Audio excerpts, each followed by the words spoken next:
হরি হরি হরি হরি হরি হরি হরি হরি হরি হরি হরি হরি। বলি বৌমা, সাত সকালবেলা ঘুম থেকে ওঠাতে কোনো নাম গন্ধ কি নাই?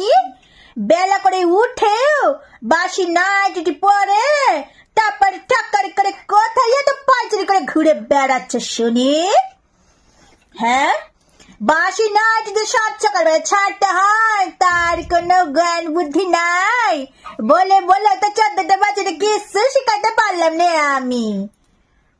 অসভ্য বউ মানুষ কোথাকারে, আমার ঘর ওনার সৃষ্টি করে দিল। লক্ষ্মী আর ঢুকবে না আমার ঘরে, অলক্ষ্মীর বাস হয়ে যাবে। সব ছোঁয়া ছাড়ি ছন্ন ছাড়া করে দিল বাসি নাইটি খান পরে। আমার বলতে বলতে মাথা খারাপ হয়ে যায় আমার একদম। আমার আর শান্তিটুকু দিল নেই বৌমা খান এ জীবনে। মরেও শান্তি পাবো নি, আমি জানি আমি মরেও শান্তি পাবো নি। পাবো কি করে? সারা ঘর দুয়ার ছন্ন ছাড়া করে দিল। বলি বৌমা, তোমার নাচ একটু আগে মাসিক হয়েছে? ছি ছি ছি ছি, নাইটি খানো ছাড়লো নে, ছানো করলো নে, সারা সংসার সারা বাড়ি ছুঁয়া দিল রে। আমার ওপরে ঠাকুর আছে, কিচ্ছু বিচার আচার মানে নে, মায়ে কিচ্ছু শিখাইতে পাঠাইনে, কিচ্ছুটি শিখায় পাঠাইনে। কি অবস্থা!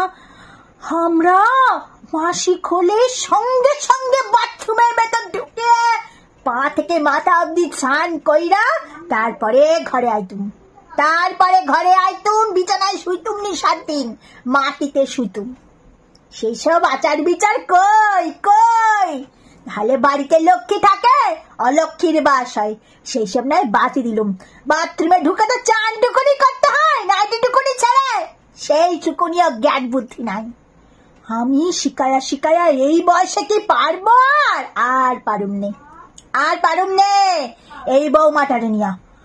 মাসিক অবস্থায় রান্না ঘরে ঢুকে ভাতের হাঁড়ি, ফ্রিজ, সবজি কি না ছোঁয়াছানি হয় নাই, কি না। হায় হরি, আমরা রাত্রি 2:30 3টে যখনই হইতো তখনই স্নান করিতুম, শীত গ্রীষ্ম বর্ষা কিচ্ছু মানিতুম নে। একে কি কইরা বুঝায়া আমি এই বাড়িতে আর থাকুম নে, আমি এই অলক্ষ্মী ছন্ন ছাড়া বাড়িতে থাকুম নে। সব তো মাসিকের হয়ে গেছে, সব হইয়া গেছে, সব কিছু আর শুদ্ধ আছে? সব অশুদ্ধ, কিচ্ছু শুদ্ধ কি নাই রে, কিচ্ছু নেই। হায় কপাল,